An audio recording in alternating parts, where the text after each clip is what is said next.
Liz Wade. I'm here at the Women's Gender Equity Center with the Human Trafficking Club at CSULB. I am the student volunteer coordinator with House of Long Beach. I'm giving a presentation on human trafficking and displacement and the relationship between exploitation and homelessness. So this presentation is basically giving facts about how displacement and homelessness creates a large, basically, economic base for traffickers, what the causes of it are, and how it can be prevented.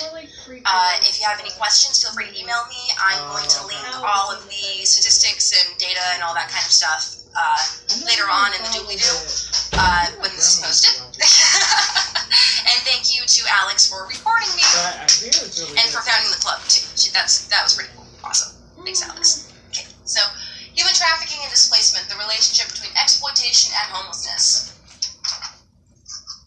Oh, do you want a flyer for a renters assembly? Oh. Maybe if I say please. Nope. Try again.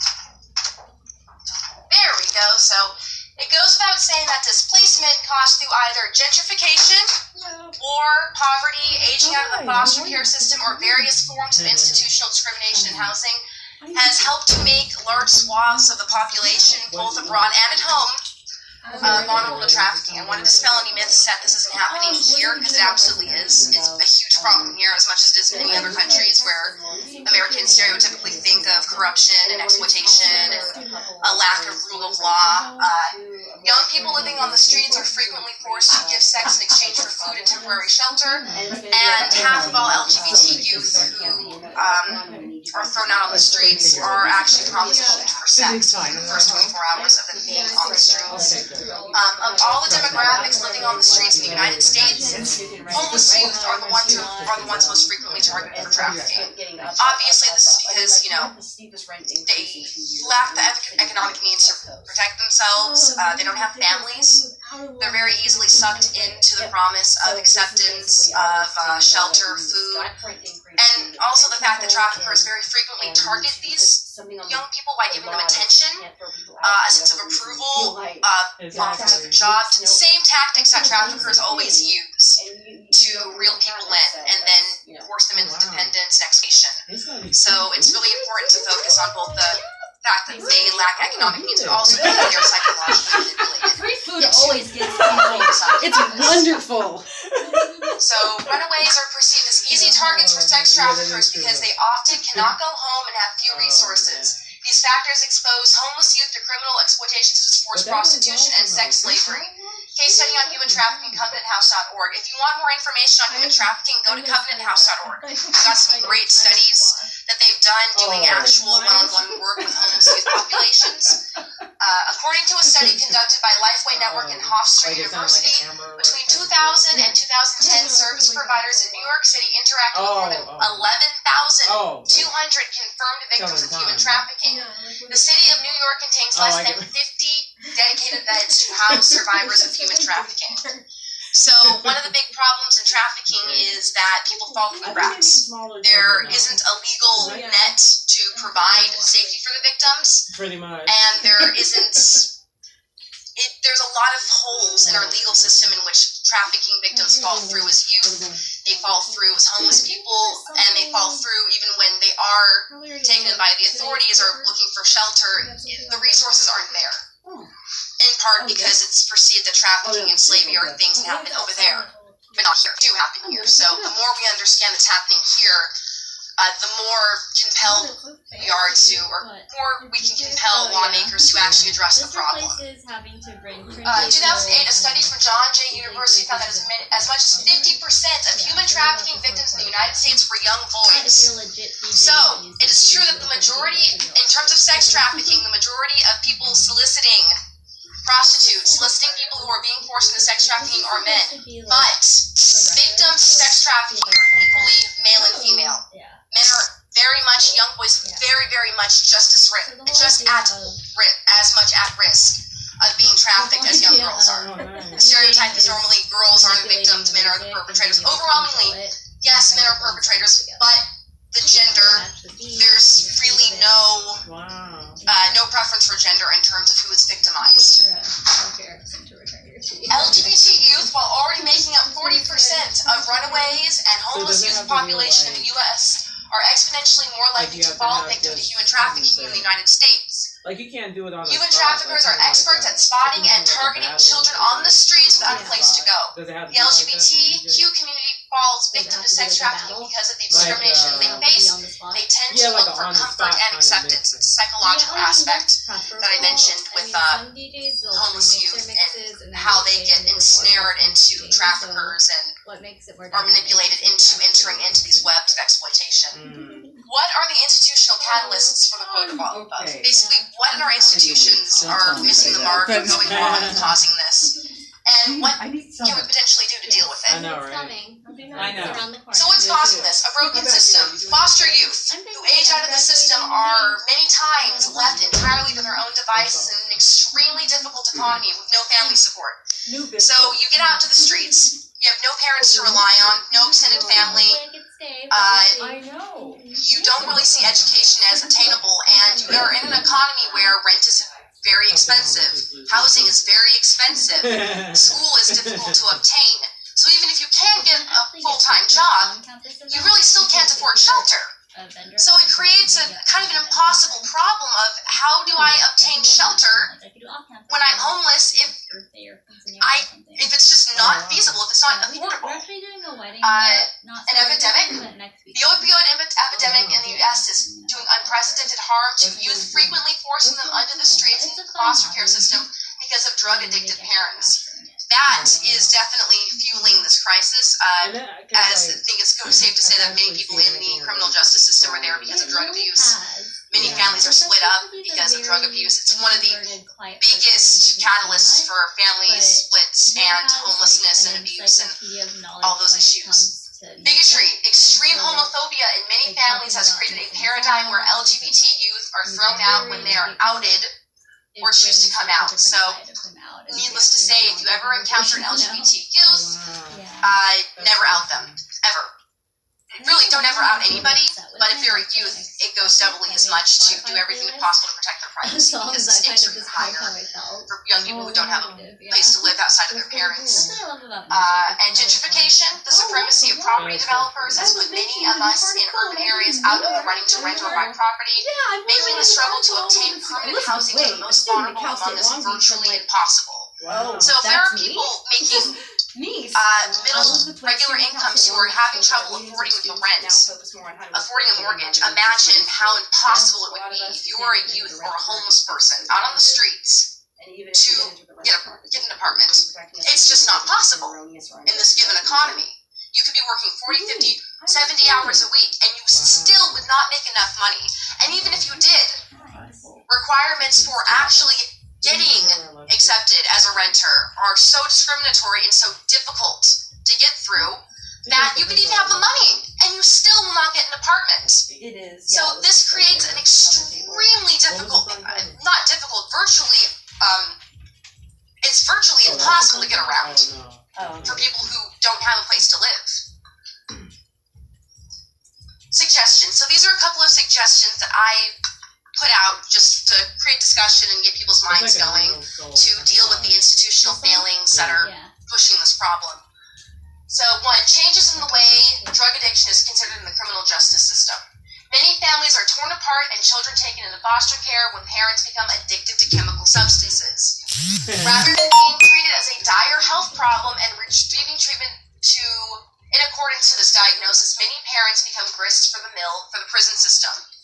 This perpetuates the tragedy of children who stay in a broken foster care system. Other countries already got the memo. They know that drug addiction is primarily a disease and has to be treated as such. When we criminalize it, the problem is not solved. We create punitive measures, and then we just create a really violent cycle that really... How does one break that circle? Well, you can't break the circle by just...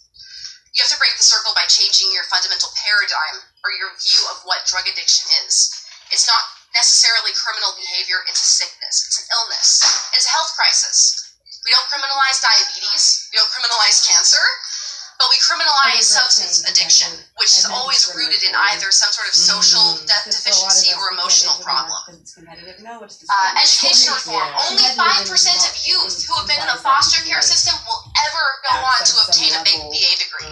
But that level's not 5%.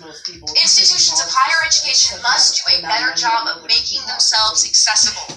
This will give a way off the streets for good that is so desperately needed for trafficked and at-risk youth. So there was recently a study a couple years ago from the National Center for Homeless Youth Education. It was a survey about higher education accessibility, and they found that, for instance, financial aid offices are extremely put extreme roadblocks in the way of the most vulnerable students entering into college. Because frequently they have no oversight, they don't listen to federal law, they make their own rules, and there's also incredible attitudes of classism that permeate financial aid offices, institutions, academia, all over the board in higher education, which is very tragic because education's always been touted as the promise out of poverty, and in a lot of ways it's still true despite all the problems we have with education costs. But if we want kids to get off the streets and have a chance at actually being able to pay their rent one day, they have to get an education. And that can't happen if they go to the scholarship office or they go to the financial aid office and they're being forced to give parental information for taxes they don't have. Or they're being spoken to in a way that makes them feel less than or degraded or embarrassed about where they come from. That has to go because that number is abysmal, and part of that is our fault. Community power. Communities can do tremendous good for their foster youth by becoming mentors. Offering classes on adulting, that's one of my favorite phrases, and overall stepping into welcome and include displaced youth. Community is extremely powerful for helping the disenfranchised next door to us right now. Overwhelmingly, there are studies across the board that show one-on-one mentoring relationships have huge outcomes for even the most difficult, most at-risk youth. The Gates Foundation, which I'm going to link in the doobly-doo, published a study showing overwhelmingly you have a one-on-one mentor relationship, that person is so much more likely to flourish. Because really nothing can take the place of having a person focused on you, wanting you to do well, looking at you saying, are you doing okay? Do you need help? Because that's the thing that's been missing in their lives. It's the one thing they don't have. And even when you're in college, even when you're a PhD student, you still rely on your family for help. So the idea that you become 18 and all of a sudden you don't need a mentor, you should be able to doing everything on your own. You're an adult now. It's an erroneous idea. Nobody enters into adulthood without still needing help from other more adultier adults. So stepping in to fill that role can be so transformative. I can speak to this as somebody who was in the system. Having a personal mentor is the only reason why I'm at Cal State Long Beach right now. So she can have money, and they're still going to tell her to fuck off get creative. What's your favorite idea? There are many ways to build housing for practically nothing. If any of you are familiar with the tiny house movement, it's not just a fun hipster thing. I mean, it is, but it can be more than that. You can buy houses, or you can build them with recycled materials for less than $5,000, and they can have everything you need to live inside of them. Housing itself is not really difficult to create. It's completely possible. Biggest problems we face, at least in our own stratified urban communities, is the extreme unavailability and high cost of land and bureaucratic red tape designed to discourage non-participation in an economically exploitative and discriminatory system. Getting very political now. It does not have to be like this. Community think tanks and proposals have tremendous power to change what are otherwise assumed to be unchangeable paradigms. Oregon has multiple tiny house communities. The Occupy movement built tiny houses for homeless people that they're still living in today. So it's not obviously a cure-all for the problem. But oh my God. Working with cities and challenging unfair laws that discriminate against people's abilities to create their own shelter, that can really change a lot. There's a lot of space that's owned by the city in Long Beach right now that could be rented out to people with Section 8, assuming that they could make their own house, and that isn't the hard part. But instead, we have Section 8 people who have no place to go because nobody wants to take Section 8, and there's a huge lack of and all those laws were pushed by the affordable housing takes years to create because it has to cost millions of dollars. It has to get approved, and it involves the purchasing of land, which is very expensive. So there are ways around this. We don't have to wait 5 years to get people in housing. trying we to can push start their working on it agenda. now because housing Would buy their is not shit, and that's what happened in housing. something we can just kind of wait When down the the line suburbs for. were It's laid out, it was immediate, like we're gonna put the white like people food in the safe places or of warmth houses, or everybody water. else in the inner It's city. non-negotiable. That's It's literally how on it the was bottom of designed. the Maslow's So when hierarchy. people complain about public housing or the government interfering, it's like no, the suburbs were public housing. Thank you. So as you can see, I focus really primarily on youth in the United States since that's the overwhelming demographic here at home. Refugees, as you guys have probably seen in the news, are being widely exploited due to Europe and America's borderline non-response to the issue of displacement going on and conflicts, and they're being vastly exploited by traffickers, by any number of really awful enterprises. Because they've been made stateless, they've been made homeless, and that makes you a prime target for any type of, for any and all exploitation, but particularly labor trafficking and sex trafficking. And I want to mention them too because that's a huge problem, and it's going to continue being a problem for a very long time unless people don't have a support net. they No, find a everybody, place to no, be everybody permanently has a settled. support net. But the support net in this We, country as an international is community, strongest for people respond who to look it. like me, And but have money.